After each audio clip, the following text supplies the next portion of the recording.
invito que abran sus Biblias en el Evangelio según San Lucas, en el capítulo 22,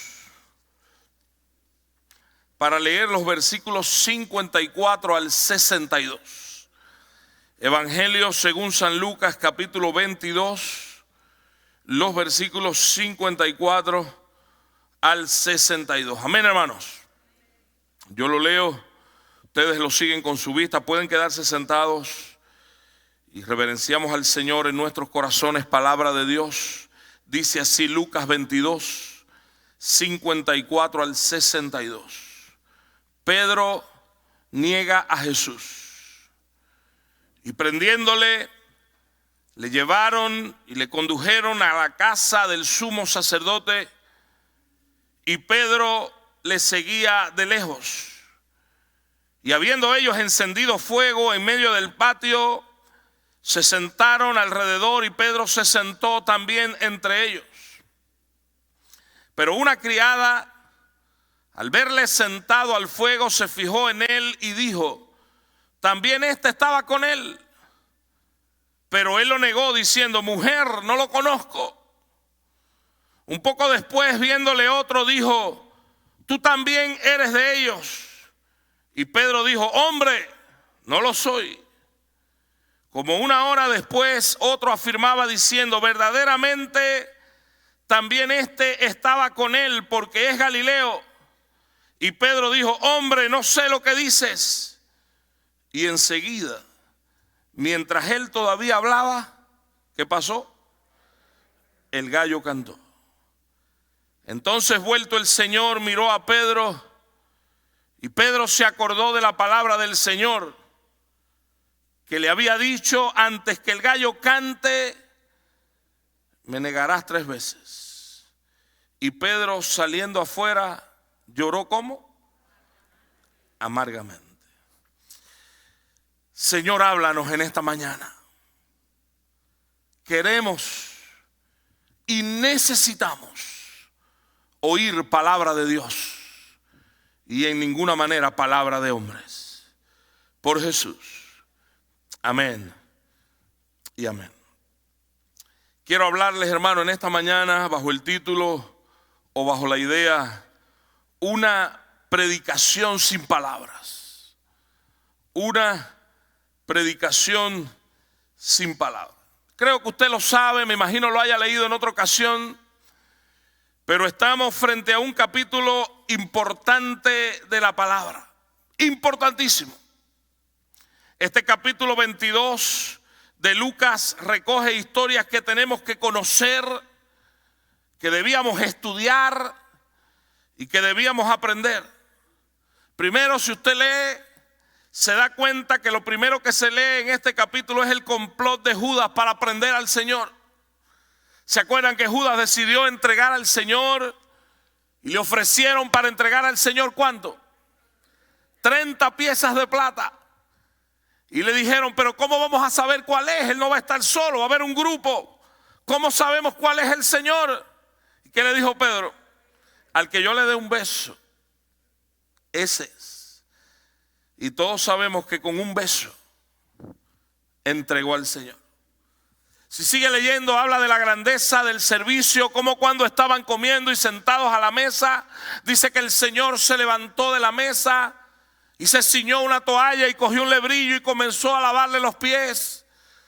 Y les dijo: si yo, el maestro, hago esto con ustedes, ¿cuánto más entre ustedes mismos debéis serviros y debéis atenderos unos a otros?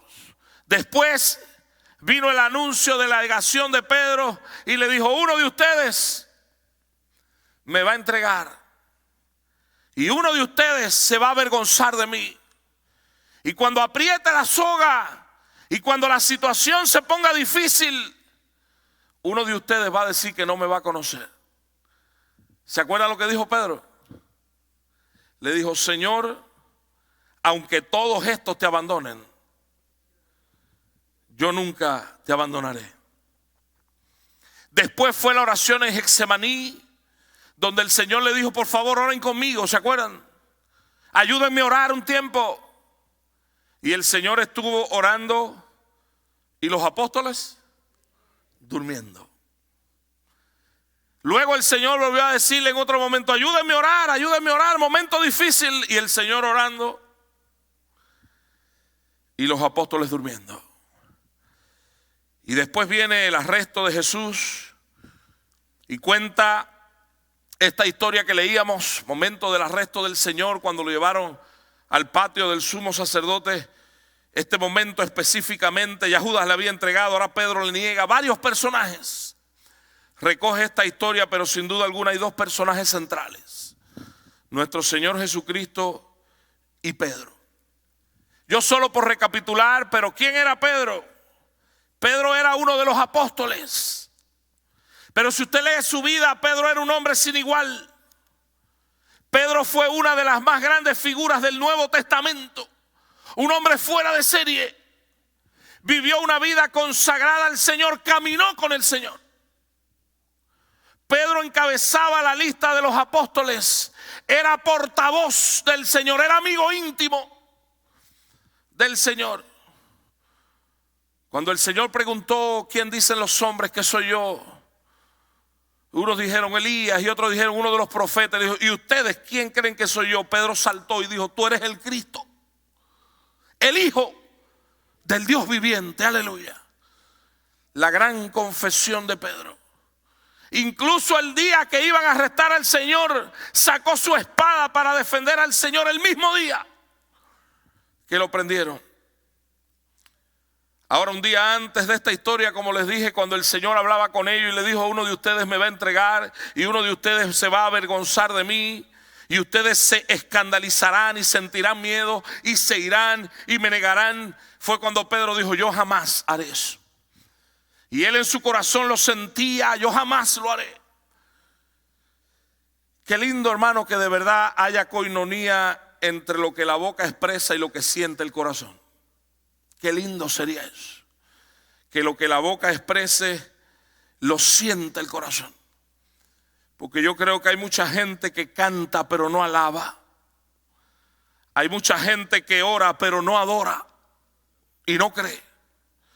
Hay mucha gente que aparenta pero no viven. Hay muchos que se emocionan pero no se comprometen. Permanecen pero no crecen. Y la vida cristiana no es de palabra ni de buenos momentos. La vida cristiana tiene momentos de ver la gloria de Dios, pero como hemos estado diciendo, hay momentos difíciles. Y Pedro le dijo: yo nunca te negaré. Y es verdad que lo amaba, pero por la presión del momento, el desafío de la muerte, el miedo, por eso dijo lo contrario. Y llegó el día. El Señor lo había anunciado, pero llegó el día. Versículo 54. Le prendieron al Señor, lo llevaron. El versículo 54 final termina diciendo: y Pedro le seguía de lejos. Se acercó lo suficiente para ver sin ser visto. Pero el problema fue que lo vieron. Él quería ver lo que iba a pasar sin ser visto, pero lo vieron. Se sentó con los soldados y perseguidores a calentarse con su fuego. Los otros evangelios dicen: se sentó al final con los alguaciles. Y viene la historia. Yo quiero que usted se meta en el pasaje, porque a veces leerlo sin vivir el momento como que no se siente igual. Vamos a tratar de meternos en ese pasaje. Dice que estando él sentado con los alguaciles, viviendo aparentemente ese momento como uno más, una criada le dijo: tú estabas con él. A mí me parece que te he visto con él. ¿Y sabe lo que dijo Pedro? ¿Quién, yo? Ni lo conozco. Yo no sé ni quién es ese. Le dio vergüenza, aparte del temor. En el versículo 33 de Lucas 22, él dijo: yo nunca te negaré. Pero hizo lo que juró no hacer. Una promesa hueca. Una promesa hueca. Yo nunca te negaré. Y eso fue lo que hizo. Yo les pregunto en esta mañana: ¿cuántas promesas huecas habrá oído el Señor? ¿Cuántos de nosotros habrá hecho alguna? Señor, tú verás que a partir de ahora, tú verás, Señor, que yo... Se olvidó. Señor, si tú haces el milagro en este asunto y tú sanas a mi niño o tú me sanas, a partir de ahora yo voy a ser fiel. Agua que corre. Se olvidó. Cuántas promesas, sobre todo en momentos de crisis y en momentos de enfrentar problemas, le hemos hecho al Señor, que han quedado en el olvido para nosotros, no para Dios.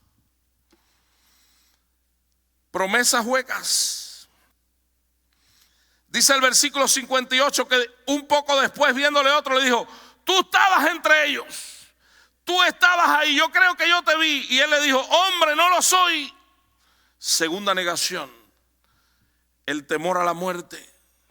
Yo no lo soy, yo nunca estuve con él. Y el versículo 59 le dijeron: tú estabas con él.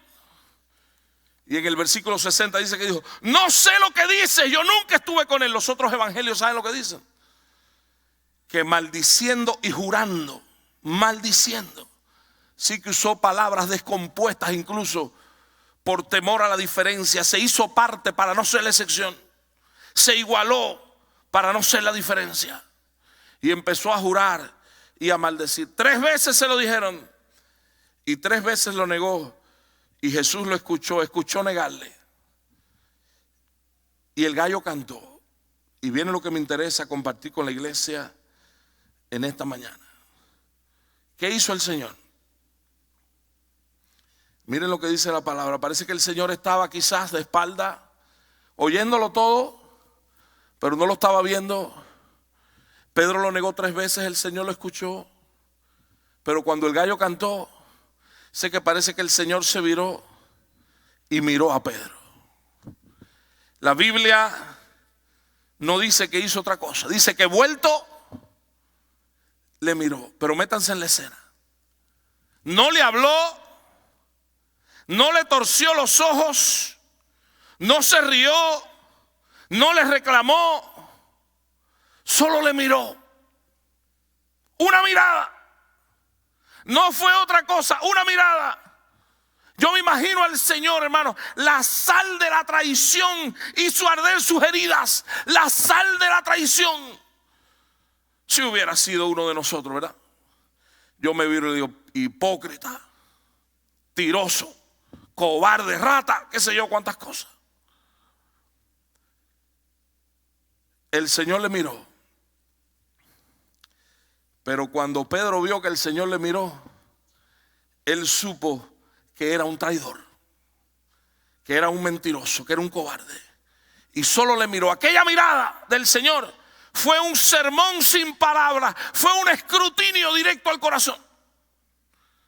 Aquella mirada, hermano, fue como el bisturí de un cirujano que dejó al descubierto el corazón de Pedro. La mirada fue solo un momento, pero perduró para siempre. Aquella mirada. Y sí, fue una mirada confrontadora, pero a la vez fue compasiva. Fue para dirigir, para que recapacitara. Una mirada de amor herido, pero al fin amor. Pero cuando Pedro vio esa mirada, se recordó quizás de las palabras del Señor y salió afuera a la noche. Y dice que lloró como amargamente, porque Jesús le había mirado. Jesús le había mirado. Suficiente. Yo no sé, pero cada cual en su vida y en sus circunstancias y en sus momentos sacaría una enseñanza a esa mirada. Ya sea una confrontación o ya sea una advertencia de esa mirada. Pero cada uno sacaría una enseñanza. El Señor se lo había advertido: Pedro, las cosas se van a complicar, pónganse a orar. Vienen momentos difíciles. Y en vez de ir a orar, se fue a ¿qué? A dormir. Por eso, entre otras cosas, negó al Señor. Una mirada.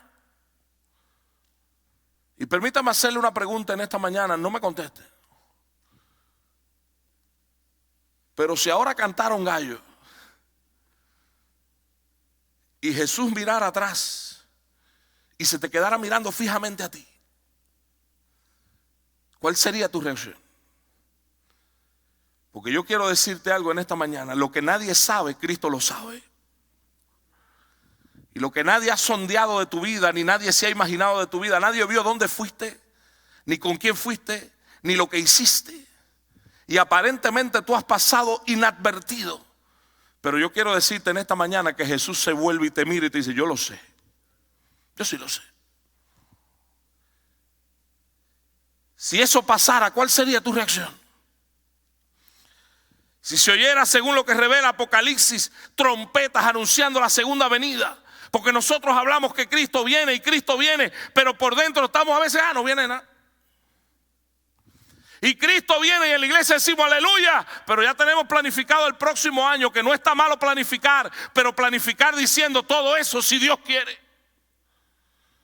No hemos pensado que Cristo está a las puertas, pero si se oyeran las trompetas anunciando y se vería en el cielo un ángel tocando una trompeta y tú sabes que eso es la venida de Cristo, ¿cuál sería nuestra reacción? Y si después de eso el Señor nos mirara, la manera como estamos viviendo, la gente con la que nos reunimos, los lugares que frecuentamos, la manera de hablar o lo que tú sabes, eso, ¿cuál sería nuestra reacción?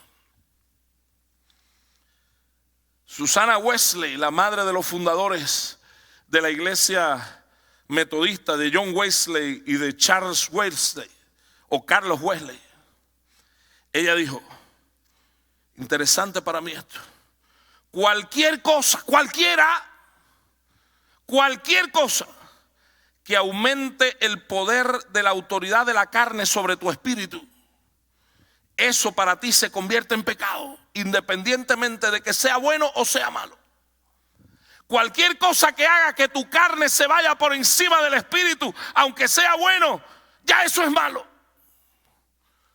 Porque nosotros tenemos que dejar que el espíritu vaya adelante.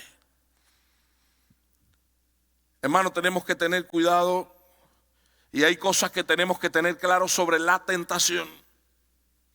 Se lo advierto a la iglesia después de advertírmelo ya a mí mismo. Cuidado, nos llevará mucho más allá de donde pensamos llegar.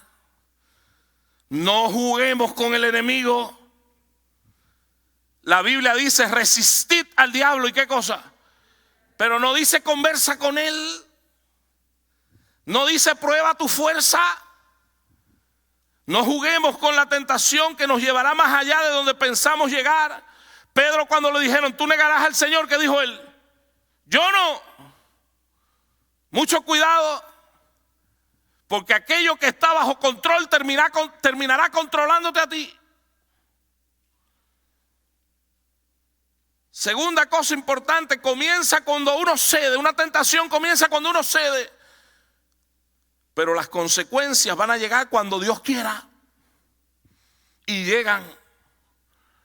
Porque los molinos del Señor muelen lento, pero muelen. Y sacan polvo. Y tercera cosa, hermano: nadie se burla de Dios.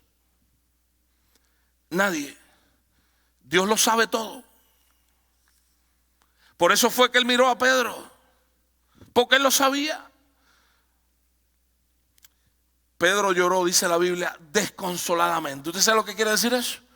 No había nada que lo pudiera consolar. Él empezó a llorar y a llorar: Señor, ¿pero qué hice? Señor, qué disparate. ¿Qué cosa hice? Y él falló. Pero cuando Cristo le miró, ¿qué hizo? ¿Qué hizo Pedro? Él lloró.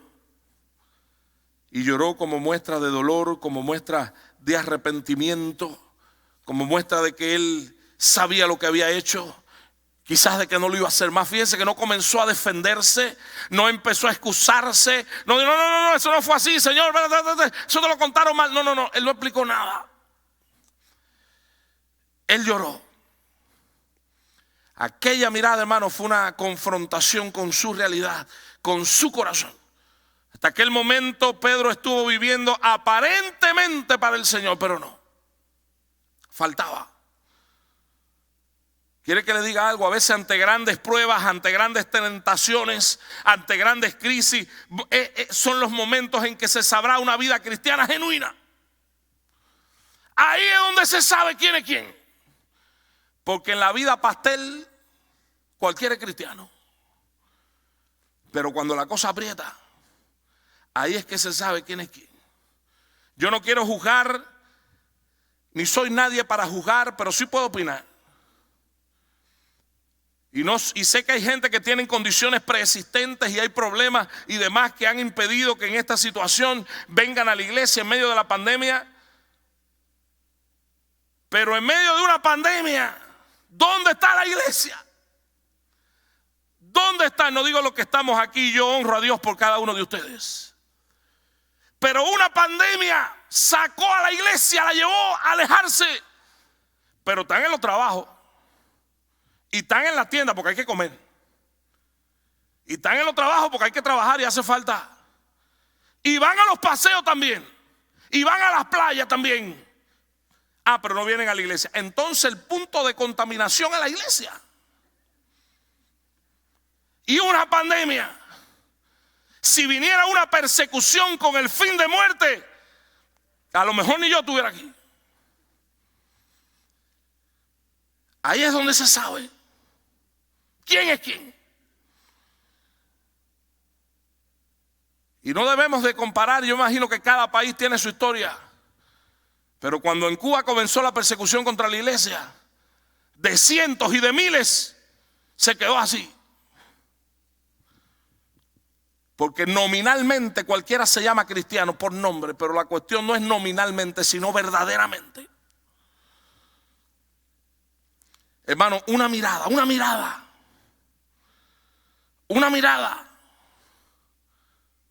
Yo me recuerdo a Isaías, y ahorita hablábamos de eso. Isaías, por decirlo de alguna manera, vivía una vida cristiana a su manera, si podemos decir vida cristiana. Permítame decirlo de alguna manera. Él vivía a su manera. Pero cuando usted lee Isaías 6, a partir del versículo 1 al 7, dice que en el año que murió el rey Usías, él vio al Señor sobre un trono alto y sublime, que sus faldas llenaban el templo, y por encima de él había serafines, que cada uno tenía 6 alas, con 2 cubrían su rostro, con 2 cubrían sus pies y con 2 volaban, y el uno al otro daba voces diciendo: Santo, Santo, Santo, Jehová de los ejércitos, toda la tierra está llena de su gloria. Y dice la Biblia que cuando Isaías vio eso, dijo: ay de mí, ¿qué es esto? Yo estaba viviendo a la ligera. Ay de mí, que soy hombre inmundo y habitando en medio de pueblo que tiene labios inmundos. Han visto mis ojos al rey, Jehová de los ejércitos. Y el que aparentemente vivió una vida cristiana, Señor le dijo, la Santísima Trinidad le dijo: Isaías, ¿y a quién enviaré a este mundo? ¿Y quién irá por nosotros? ¿Y qué dijo Isaías? Señor, heme aquí, envíame a mí. Pero tuvo que ser confrontado con aquella voz de ángeles. Yo pienso en David, en segundo de Samuel 12, segundo libro de Samuel, capítulo 12. Cuando usted sabe el pecado de David, se llegó a Betsabé, se acostó con ella y mandó a matar a su esposo Urías. Y aparentemente nadie se enteró de lo que había pasado. Y él se la llevó y la hizo su esposa. Y un día llegó un profeta de Dios, Natán. ¿Se acuerdan? Le dijo: David, ¿qué tú crees de un hombre que teniendo varias ovejas, le llega una visita y en vez de coger de sus ovejas para atender la visita, va y le quita al vecino la única que tiene y se la cocina y se la da a la visita? Y cuando David pensó en esa historia totalmente diferente a lo que le estaba pasando, él dijo: ese hombre es digno de muerte.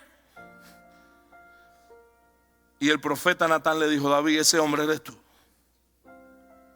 Y cuando David oyó que él estaba siendo confrontado, aquella palabra: ese hombre eres tú, y él supo que le había fallado a Dios, dice que salió corriendo a pedir perdón a lo más íntimo de su recámara y escribió el famoso Salmo 51. Ten piedad de mí, oh Dios, ten piedad de mí, conforme a la multitud de tus piedades. ¿Qué cosa? Borra, por favor, borra mis rebeliones. Y una de las cosas que dijo, y no quites de mí tu Santo Espíritu. ¿Cómo vivir sin el Espíritu de Dios? ¿Cómo vivirlo? Pedro, aquella mirada, lloró amargamente. ¿Y a ti? ¿Y a mí? ¿De qué manera Dios te confronta en este día? ¿O es que vamos a seguir viviendo así, pensando que de alguna manera Dios es qué cosa? ¿Hasta cuándo? Así le dijo Elías cuando confrontó al pueblo de Israel. Y le dijo: ¿hasta cuándo ustedes claudicaréis en dos pensamientos? ¿Hasta cuándo ustedes van a estar jugando con el Señor? Si Jehová es Dios, seguidle, y si no, déjenle. Pero no se puede seguir en dos pensamientos. Hermano, yo sé, nos gusta venir a la iglesia, nos gusta hablar de milagros, nos gusta hablar de soluciones, de victoria, de poder, pero el evangelio tiene exigencias. Hay demandas. Hay demandas. Si usted lee en el libro de Hebreos capítulo 10 versículo 31, dice que horrenda cosa es caer en manos de un Dios que está vivo. Y en Apocalipsis 22, 12 dice: he aquí que yo vengo pronto y mi galardón viene conmigo. Y yo voy a recompensar a cada uno como según sea su obra. Oye, hermana, el Señor te está mirando. Hermano, Él te vio. Jóvenes, Él lo ve, Él lo sabe. Constantemente nos está mirando. Él mira atrás. Él mira atrás. Ahora sabemos cada uno de nosotros qué nos dice esa mirada. Para Pedro fue una predicación sin palabras. Al punto que aquel que le negó 3 veces, aquel temeroso, aquel que por miedo a la muerte dijo: no lo conozco, hasta maldijo y juró.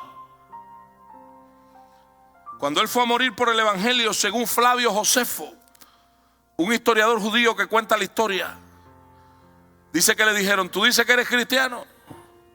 Pues vas a morir como murió tu Señor. ¿Y se acuerdan la respuesta de Pedro? Dijo: yo no soy ni digno de morir como murió mi Señor. No soy digno ni de morir en la posición que murió Él. Yo quiero que me crucifiquen, sí, pero crucifíquenme boca abajo. Y así murió, porque Él entendió que no era digno de morir como murió su Señor. Permítame proponerles algo en esta mañana. ¿Qué tal si oramos hoy pidiendo perdón? ¿Qué tal si hacemos una diferencia en este día y en vez de orar por problemas y necesidades que yo sé que tenemos, y hay un Dios que hace milagros? ¿Dicen amén? Pero ¿qué tal si empezamos pidiendo perdón? Quizá usted diga: bueno, pero yo no, tú no, todo el mundo aquí. Porque David dijo: líbrame aún de los errores que me son ocultos. Hay cosas que yo ni sé que fallé y fallé. Líbrame.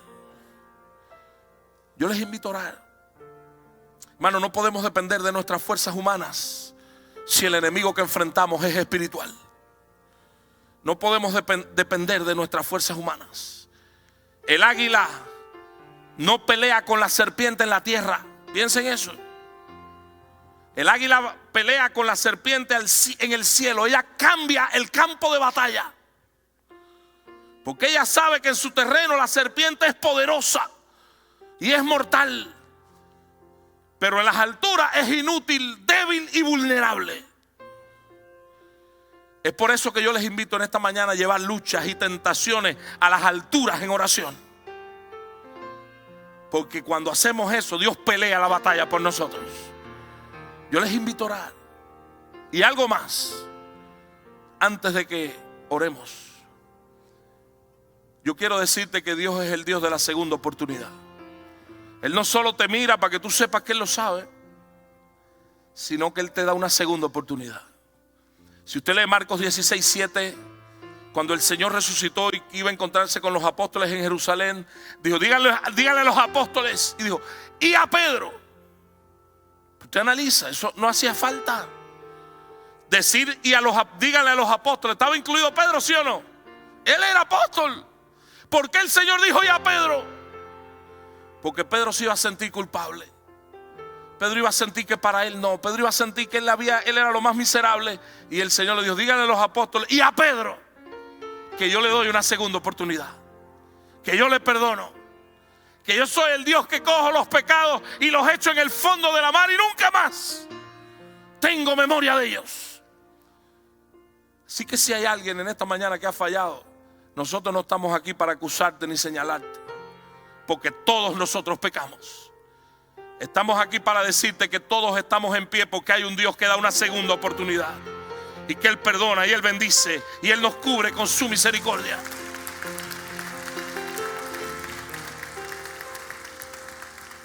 Por eso, hermano, yo abro el altar. Yo no quiero que nadie mire a nadie. Invito a todos a cerrar sus ojos. El que pueda ponerse de rodillas, póngase de rodillas en el banco. Vamos a hacer esta mañana algo diferente. El que pueda venir al altar, venga al altar. El que quiera caer de rodillas en el banco, hermano, póngase de rodillas. No importa que nadie mire, caiga de rodillas ante el Señor que perdona. Si no puede, quédese sentado. Si no, póngase en pie. Pero vamos a decirle: Señor, clamo por tu perdón y tu misericordia para mi vida en esta mañana. Clamo para que tú me perdones, para que tú me limpies, para que tú me santifiques. Porque tengo que reconocer que yo te he fallado. Y que solamente, Señor, optando por tu perdón, yo puedo seguir en pie en esta mañana y en bendición. Yo les invito a orar, y mientras vamos a cantar con el grupo de alabanzas este coro que dice: Señor, cúbreme con tu amor, rodéame. Cantamos y usted ora, por favor.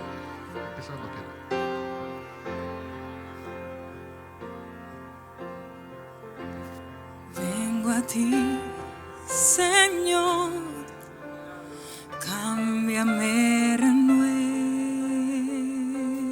Aleluya. Por la gracia que encontré en ti.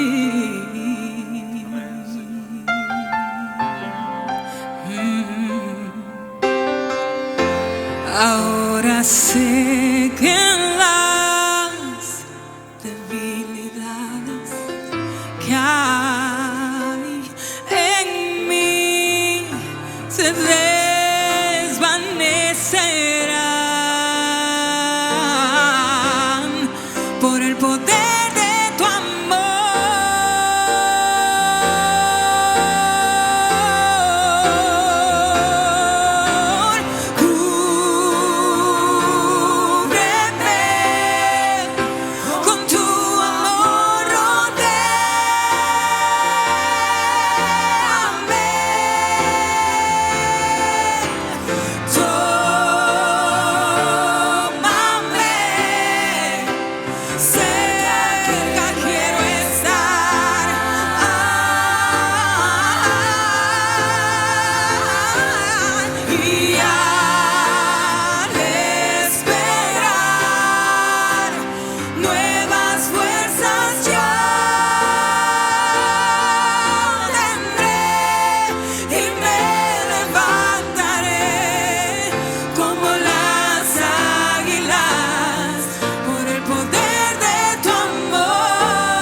Invito a orar un momento.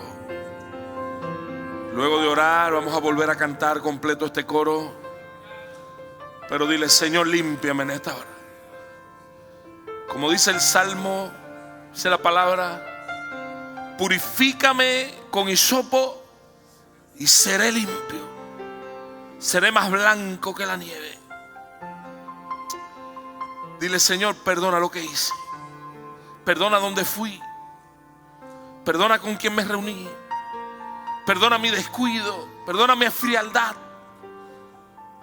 Perdona, Señor, por haber vivido una vida cristiana quizás ligera. Ayúdame a ser mejor. Díselo al Señor en esta hora. Dile lo que tú sabes que tienes que decirle. Pero que sea una mañana de clamar por el perdón y por la misericordia del Señor. Te recuerdo y me recuerdo. Te recuerdo, pero me lo recuerdo. Por las misericordias de Jehová es que no hemos sido consumidos. Nuevas son cada mañana. Y grande, grande es su fidelidad.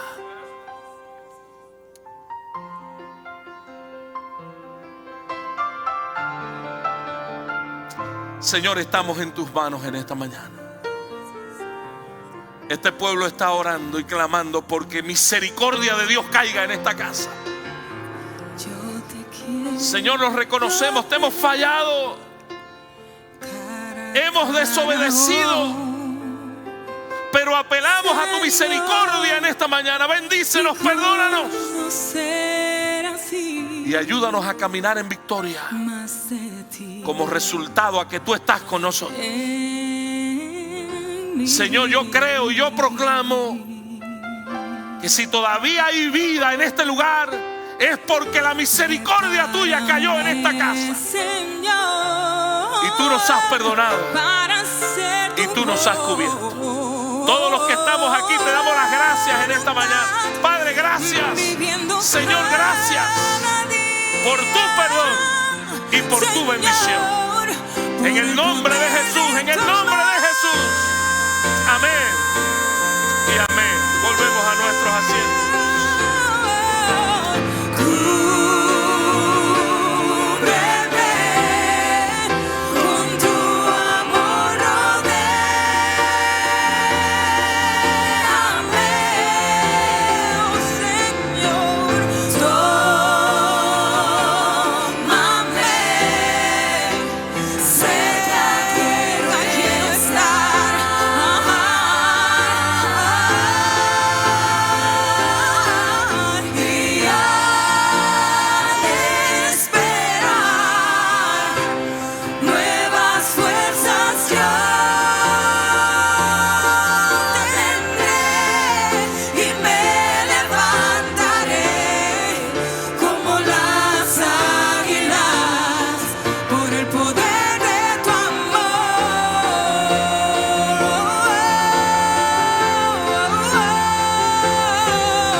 ¿Cuántos dan gloria a Dios en esta mañana?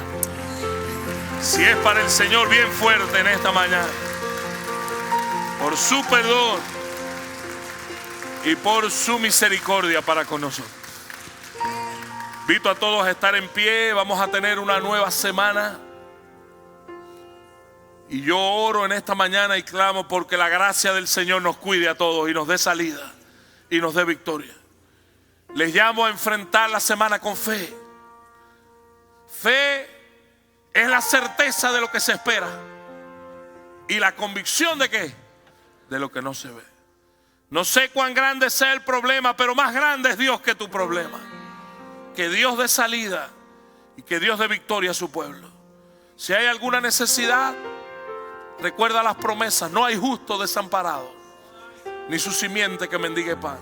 De la manera más inexplicable, pero más milagrosa, Dios te va a dar lo que tú necesitas. Si tenemos que ir a algún lugar, tenemos que enfrentarnos a alguna personalidad, a algún dirigente, que el Espíritu ponga palabra en nuestra boca y que solo digamos lo que el Señor nos oriente y nos diga. En fin, que sea una semana bendecida. Que si hay algún obstáculo, Dios dé la fuerza para brincarlo, salir adelante. Y que al encontrarnos el próximo domingo, todos tengamos que decir: Ebenecer, hasta aquí nos ayudó el Señor. Recibid la bendición pastoral.